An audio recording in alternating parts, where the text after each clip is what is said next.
He's good. He's ladling the pasta water as well, He's pulling out all the stops today, isn't he? He's silent as well, so you know he's focusing. He's concentrating. Yeah. We're making a 𝐏𝐫𝐞𝐩𝐚𝐫𝐞 𝐓𝐨. We had this actually when we got engaged. Oh yeah. It was in Rome. It's taken me a while to master it. He's quite superstitious when it comes to food, you know. I don't know if anyone knows that, but When it comes to food. yeah, like if he's eaten a certain meal, right, before a game and like he's had a really good game, he will repeat that meal the next week. To the T. To the T. The time. Nutri-Grain, Powerade colour. But also the time he eats as well. I thought the only superstition you had was the goatee going there for a while. Oh God. No, well, for starters, it was the blonde for 2 years. I just forgot this pre-season to do the blonde, so I was thinking, oh, shit. You're in something. strife. And I was like, you know what? I'll just grow this, see how it goes.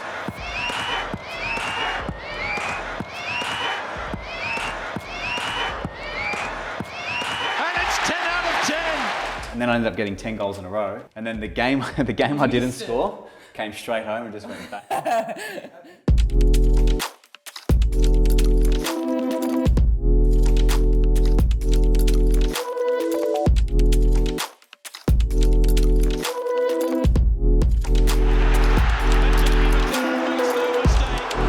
Shot from Maclaren. What a goal! What a finish from Jamie Maclaren.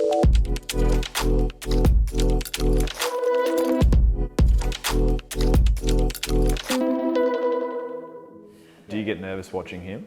I am more like a hooligan. Oh yeah? Yeah. When we were living in Edinburgh, I think that's when like my hooligans. Really? Yeah, because you're just surrounded by like really passionate What? So when you players. say that, you mean you get yappy? Yeah. And I'm just like, I'm not feminine when it comes to games. Like I remember I went to Jamie's the first game I went to in Brisbane. I've got like all these other like players' wives sitting around me, right? They're all in like Valentino heels, all this. And I've come in, I've got a hot dog in one hand. I've got like, I think I had like a seltzer or something in my other hand. And he scored, and I just remember jumping up, right? Chance here for Maclaren. It's Maclaren in a one-on-one, straight to the keeper. Jamie Maclaren with his first goal in the A-League. And I was like, yeah. And then the seat got up behind me. But don't tell me you went to sit down. Yeah, and then just everything just flew. And all these girls are sitting there like all really like nice and like, you know, and I'm just there covered in beer and hot dog and anyway, that sums me up. Hey, buddy. Oh, he knows. He knows what's going on. Simba, up. Come on, up. Hello, you. Oh boy. No more. Come on. He's the man of the house. He is, He's right? the Man of the house. He's one of us, one of the family. It'll be interesting how he's going to be with the kid though. Oh yeah. Congratulations, guys. Yeah, thank you. What incredible news. Little baby girl. We had a bit of a tough year last year. Had unfortunately a miscarriage. You know, everyone around us knew that how much we wanted to have a kid, and yeah, and then we got married and That's stuff. hard, guys. Like, that's hard for like people at the best of times. Yeah. But you know, you're away a lot as well. Yeah. You know, Well, how- yeah. It how was did tough that- because the day I found out I was having a miscarriage, he was on his way to the World Cup. So the timing was really poor, I guess. But I guess those sort of things you can't plan. Like they just kind of happen when it happens, and it either makes you stronger or it makes you like weaker, I guess. But no, I think everything happens for a reason, and we've really learnt that like over the course of like the last 10 years. So you're jumping on a plane. I literally jumped To the Qatar. day. So I played Newcastle Jets away and beat them.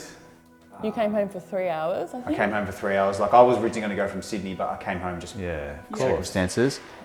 I wanted to go to the World Cup, but the timing wasn't right. Everything just kind of fell to pieces a little bit. But I mean, in hindsight, you look at what happened in the World Cup and you kind of don't regret anything that happened, you know? It was good. But now you got some Good news. bloody incredible news. Yeah. Yeah, there's not going to be another Matilda in the family, Yeah. which would be good. You got another one of me coming along. That's like the scary part, you know? I know his face is like giving you winking signs. Does that help? Yeah. Nah, it'll be good.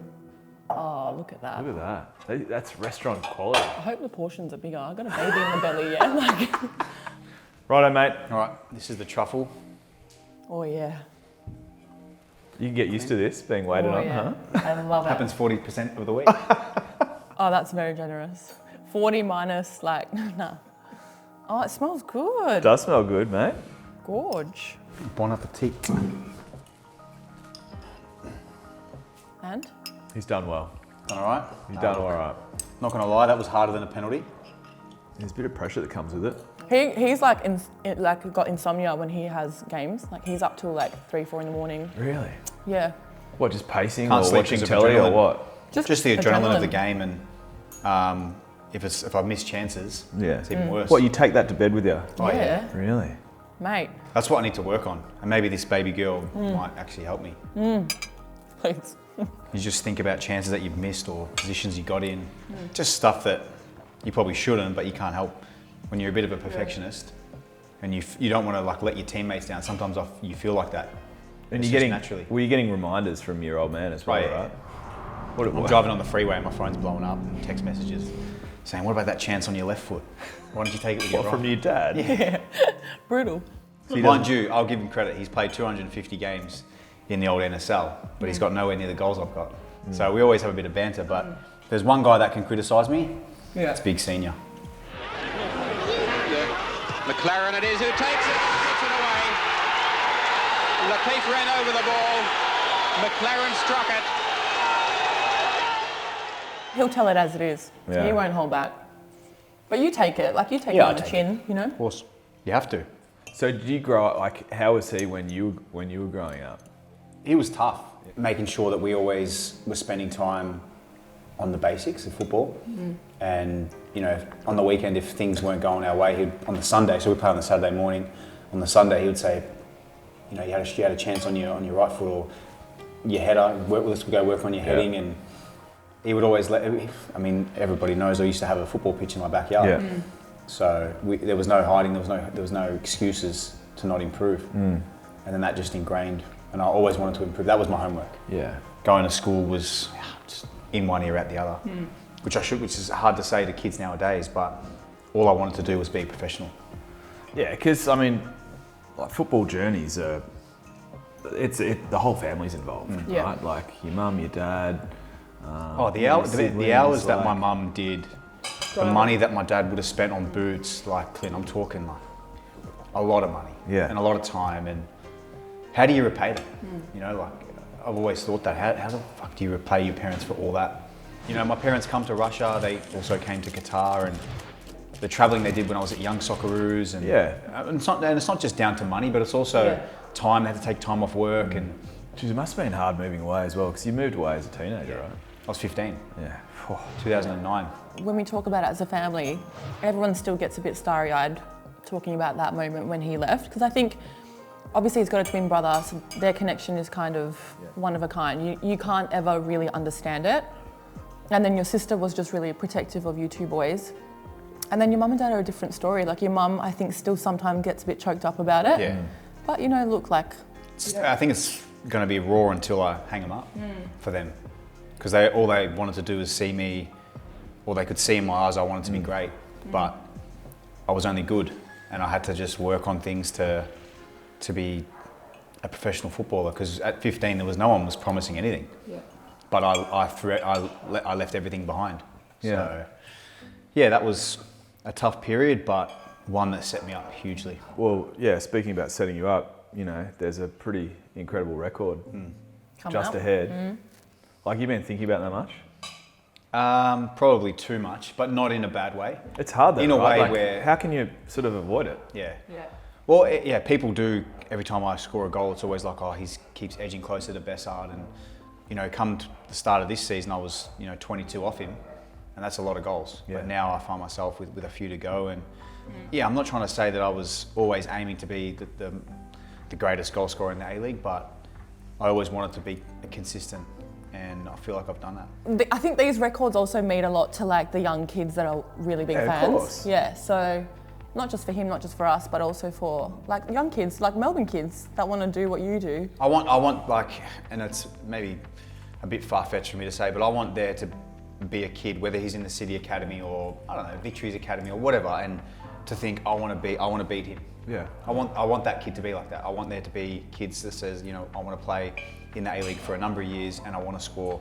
Well, if they're doing it, you know that the game's in good hands, Yeah. right? Yeah, and I never did all this for records. They've come along the way purely down to hard work and being consistent. I've always and she probably laughs, but the reason why I'm like I am because I hate change and I like making sure that I'm always consistent and I don't like letting people down. Even though I'm probably not, I feel like I'm letting people down. Whether it's your teammates, family, friends, the club or whatever, naturally you just feel like you're letting people down and I don't like that feeling. So. Do you reckon your teammates are sort of riding it with you as well? I think the boys are. I think every goal we're in the huddle and they keep saying, you're getting closer, mate. You get like Aidan O'Neill, guys are whispering in my ears and they know, but they also see me day to day and the work I put in. It's the shooting drills and stuff that we do. The reason why we're successful as a club is purely down to our hunger to always be consistent and always show that our standards are high. And the model of the club suits me as a person. So it's been great and I've enjoyed it. Like I said, I've scored the goals, but I wouldn't be able to do that without the people who obviously work behind the scenes in terms of office, coaching staff, players that have gone. Yeah, so it's a collective. Although it's an individual award, I'd be sitting on 10 goals if it wasn't for people that have been around.